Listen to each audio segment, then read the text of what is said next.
जिसे भुट्टो ने ताकत का सरचश्मा अवाम कह के मुंजबित कर दिया, अवाम को मुख्तदिर किया आइन में, आर्टिकल 7 में सिर्फ अवाम रियासत है, अवाम रियासत है। लेकिन मैंने कहा बदकिस्मती है कि कभी हुकूमत रियासत बन जाती है, कभी अदलिया रियासत बन जाती है, कभी कोई और जो है मुख्तदिर हल्के रियासत बन जाते हैं और अवाम बेचारी रुल गई है। तो अवाम के साथ वफादारी आर्टिकल 5 में है, रियासत का जनाजा निकालने के मुतरादिफ है, क्योंकि एक वो शख्स जिसने जो है पाकिस्तान की इज़्ज़त और वक़ार की खातिर वो डोनाल्ड ट्रम्प की उस ख्वाहिश को, उस साइफर को, जो उन्होंने जो है हमारे मजीद एम्बेसडर को कहा था कि अगर तुम पाकिस्तान के वज़ीर आज़म को चलता करोगे तो अमेरिका तुम्हें माफ़ कर देगा, उसकी उन्होंने जो है न सिर्फ नेशनल सिक्योरिटी काउंसिल में ले जाके और ये मजम्मत करवाई कि ये ब्लैटेंट इंटरफेरेंस है into the affairs of Pakistan, बल्कि उन्होंने एक स्ट्रॉन्ग डिमॉश लिखा। और बाद में हमने देखा कि उसी तरह जिस तरह शहीद जुल्फ़िकार अली भुट्टो को हेनरी किसिंगर ने जब धमकी दी थी और भुट्टो साहब ने जो है राजा बाज़ार में वो लहराया था कि ये देखो मुझे हेनरी किसिंगर ने धमकी दी है कि अगर तुमने पाकिस्तान के लिए एटम बॉम्ब बनाना बंद न किया तो तुम्हें इबरत का निशान बनाएंगे। हमने उस वक्त भी हेनरी किसिंगर को तो कुछ न कहा, हमने अमेरिका को तो कुछ न कहा, ज़ियाउल हक और मौलवी मुश्ताक ने जुल्फ़िकार अली भुट्टो को हमने उनको फांसी देकर लहद में उतार दिया। तो ये आज मैंने यही कहा, मैंने कहा जी कि आज ही के दिन 16 अक्टूबर 1951 को लियाकत अली ख़ान जो पहले वज़ीर आज़म पाकिस्तान के थे उनको भी एक साजिशी तौर पर शहीद कर दिया गया था।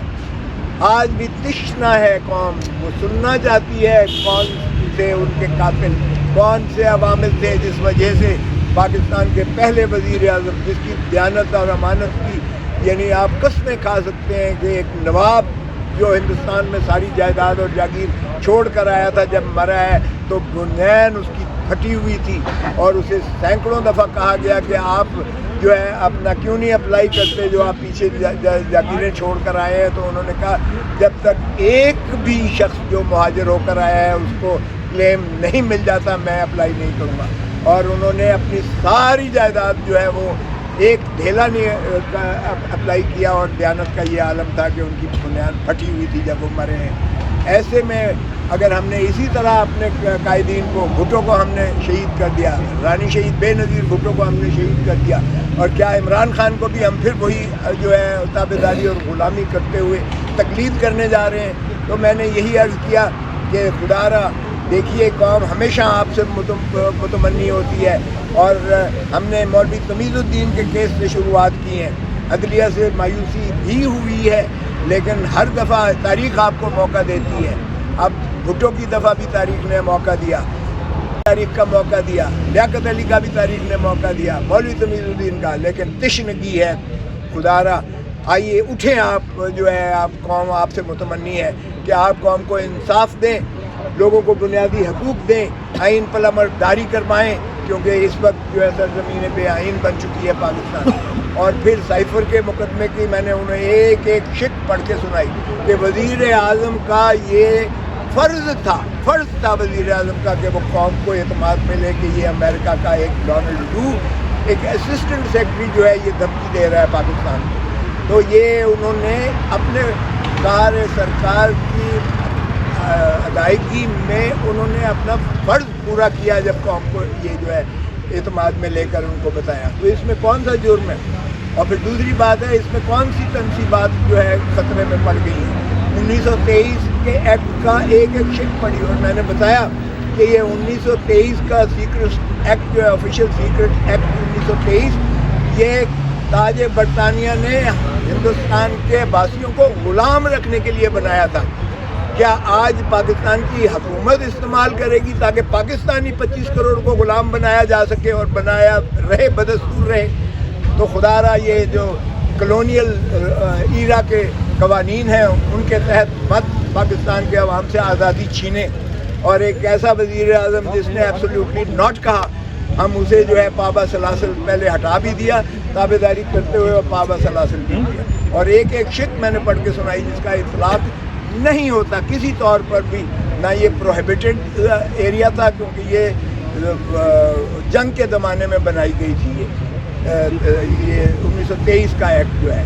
تو جنگی کوئی ایسے تاکہ راز نہ اگلے جائیں یا نقشے نہ چلے جائیں یا کوئی جو ہے ایٹم کی تنصیبات کہیں اور آشکارا نہ ہو جائیں، یہ اس کے لیے بنیادی طور پر آفیشیل سیکریسی ایکٹ ہوتا ہے، نہ کہ پاکستان کے عوام کو جو ہے اعتماد میں لینے کے لیے. اور ویسے بھی یہ جو فارن منسٹری ہے یہ پروہیبٹڈ ایریا میں نہیں آتی ہے، اس لیے اس کا اطلاق ہوتا ہی نہیں ہے آفیشیل سیکریسی ایکٹ پر.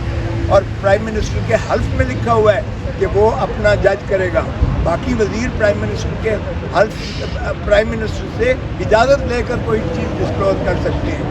تو آئین کی ایک ایک چیز میں نے ان کو پڑھ کر سنائی، پریمبل سے لے کر جس میں جو ہے اور ریاست کی تعریف میں صرف عوام ہے، اس میں کوئی اور شریک کار نہیں ہوتا ہے. تو ریاست میں بھی اور پھر تابع داری اور وفاداری ریاست اور آئین کی ہے، اس پر خدا را عمل کیجیے گا.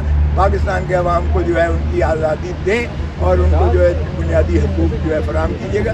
ابھی وہ 2 بجے کے لیے دوبارہ رکھا ہے. ہماری جو ہے استقلال آرگومنٹس جو ہیں وہ ہم نے کنکلوڈ کر لیے ہیں.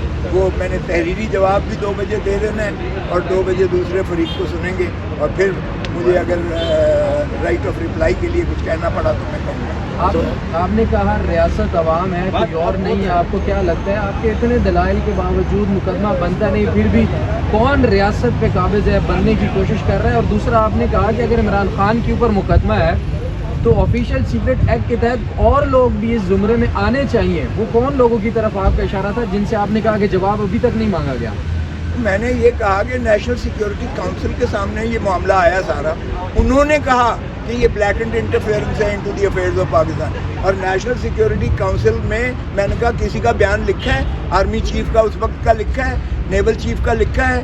کیا جو ہے ایئر فورس چیف کا لکھا ہے؟ کیا ISI کے چیف کا لکھا ہے؟ وہ شامل تھے، شریک تھے اس میں جنہوں نے یہ کہا. ایک دفعہ نہیں دوسری دفعہ بھی شریک تھے. تو میں نے کہا ہمیں تو پتہ ہی نہیں ہے ان کے بیانات لکھے ہیں یا نہیں لکھے ہیں. ان سے پوچھیں کون سی آفیشیل سیکریسی ایکٹ اس میں ہوئی ہے. اور میں نے یہ بھی کہا کہ